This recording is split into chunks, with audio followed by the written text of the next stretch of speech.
လင်မယားနှစ်ယောက်ရန်ဖြစ်ပြီးဇနီးဖြစ်သူစိတ်ဆိုးတိုင်းခင်မုန်းဖြစ်သူဟာသူ့လက်ကောက်ဝတ်ကပတိစေးတစ်စေးကိုဖြုတ်ပြီးဇနီးဖြစ်သူကိုပေးလေးရှိတယ်ဘာလို့လဲဆိုတော့အဲ့ဒီပတိကုန်းမှာပတိစေး69စေးရှိပြီးပတိစေးတစ်စေးချင်းစီဟာသူ့အမှားကိုပြန်ပြင်ဖို့အခွင့်အရေးတစ်ချိန်ကိုကိုစားပြုနေလို့ပဲဖြစ်ပါတယ်ဒါကဇနီးဖြစ်သူသူ့ကိုပေးထားတဲ့လက်ဆောင်တစ်ခုပါမင်္ဂလာဆောင်တုန်းကဇနီးဖြစ်သူဟာရှေ့လျှောက်စိတ်ဆိုးအောင်လုပ်မိရင်ပတိစေးတစ်စေးပေးရုံနဲ့ချက်ချင်းခွင့်လွှတ်မယ်လို့ကတိပေးခဲ့ဘူးတယ်ဒါပေမဲ့ပတိစေးအလုံးကုန်သွားရင်တော့သူမအပြီးထွက်သွားမှာပါခင်မုန်းဖြစ်သူကဒါကိုအခွင့်ကောင်းယူပြီးဇနီးတဲ့ရဲ့ခံစားချက်တွေကိုအစင်ကျင်မဲ့နင်းချခဲ့တယ်ဒါပေမဲ့သူတတိမထားမိတာကဇနီးဖြစ်သူပြန်လည်ရရှိထားတဲ့ပတိစေးအရေးအတွက်ဟာ65စေးရှိနေပြီဖြစ်ပြီးဖန်ခွက်တစ်ခွက်စာနီးပါးပြည့်နေပြီဆိုတာပဲဒါဟာဇနီးဖြစ်သူကိုဆုံးရှုံးရတော့မယ့်အချိန်တိတ်မလို့တော့ဘူးဆိုတာကိုပြနေတာပါအဲ့ဒီညကဇနီးဖြစ်သူနေမကောင်းဖြစ်နေလို့ခင်မုန်းကိုအိမ်မှာနေပြီးအဖော်လုပ်ပေးဖို့မျှော်လင့်ခဲ့ပေမဲ့ခင်မုန်းကတော့ပတိစေးတစ်စေးဖြစ်ပေးပြီးအပြင်မှာအရက်သွားတောက်ဖို့ပဲရွေးချယ်ခဲ့တယ်အဲ့ဒီအချိန်မှာဇနီးဖြစ်သူရဲ့နှလုံးသားဟာအပိုင်းပိုင်းဆဆကြေးမွားသွားခဲ့ရတယ်သူမဖုန်းကိုကောက်ကင်ပြီးဖုန်းတကုတ်ခေါ်လိုက်တယ်ရှင်းနေလောကတဲ့ကိုပြန်ဝင်ဖို့အစင်သင့်ဖြစ်ပြီလို့သူမရဲ့အရင်လုပ်ဖော်ကိုင်ဘက်ကိုလှမ်းပြောလိုက်တဲ့အခါလုပ်ဖော်ကိုင်ဘက်ကအယံဝမ်းသာသွားပြီးသူမအမှုလိုက်ပေးမှာကိုစောင့်နေတဲ့အမှုတွေအများကြီးရှိနေပြီလို့ပြောခဲ့တယ်ဒါပေမဲ့နောက်ရက်မှာတော့မိမတယောက်ကသူတို့အိမ်ကိုရုတ်တရက်ရောက်လာတဲ့ဇနီးဖြစ်သူကထိုမိမကိုမြင်တော့ခင်မုန်းဖြစ်သူရဲ့အချစ်ဦးမှန်ချက်ချင်းမှတ်မိလိုက်တဲ့ထင်တဲ့အတိုင်းခင်မုန်းဖြစ်သူကသူမကိုမြင်ချင်းဝမ်းသာအားရကြိုဆိုခဲ့တယ်အချစ်ဦးမျိုးသမီးကသူမယောက်ျားနဲ့ကွာရှင်းပြတ်ဆဲဖို့အမှုကိုကူညီပေးဖို့လာတောင်းဆိုတာဖြစ်နေတယ်ဒါကိုကြားချင်းခင်မုန်းဖြစ်သူဟာသူ့လက်ထောက်စီချက်ချင်းဖုန်းဆက်ပြီး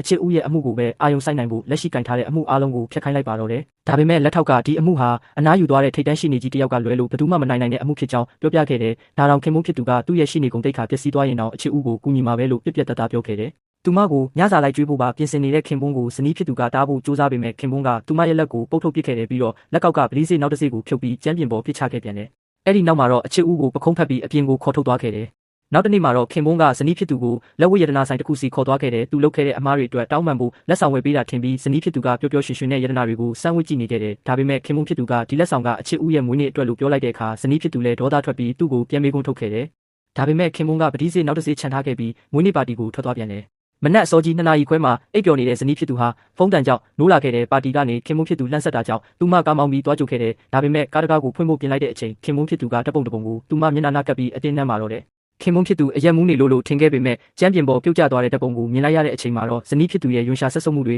အဆုံးစွန်ထိရောက်ရှိသွားခဲ့ပါတယ်အဲ့ဒီအချိန်မှာခင်မုန်းဖြစ်သူကပြတလဲနဲ့တပ်ပုံကိုကောက်ကဖုံးတွေကိုတိတိကျကျတုပ်ပြီးသူမရဲ့ရှိမှတင်ပဲထန်နှမ်းနေခဲ့ပြန်တယ်ဒီတစ်ချိန်မှာတော့ခင်မုန်းဖြစ်သူဟာသူ့ရဲ့အခွင့်အရေးအလုံးကိုတုံးဆွဲပြီးသွားခဲ့ပါပြီဇနီးဖြစ်သူကတော့သူမကြိုတင်ပြင်ဆင်ထားတဲ့ကွာရှင်းစာချုပ်ကိုချက်ချင်းပဲထုတ်ပေးလိုက်ပါတော့တယ်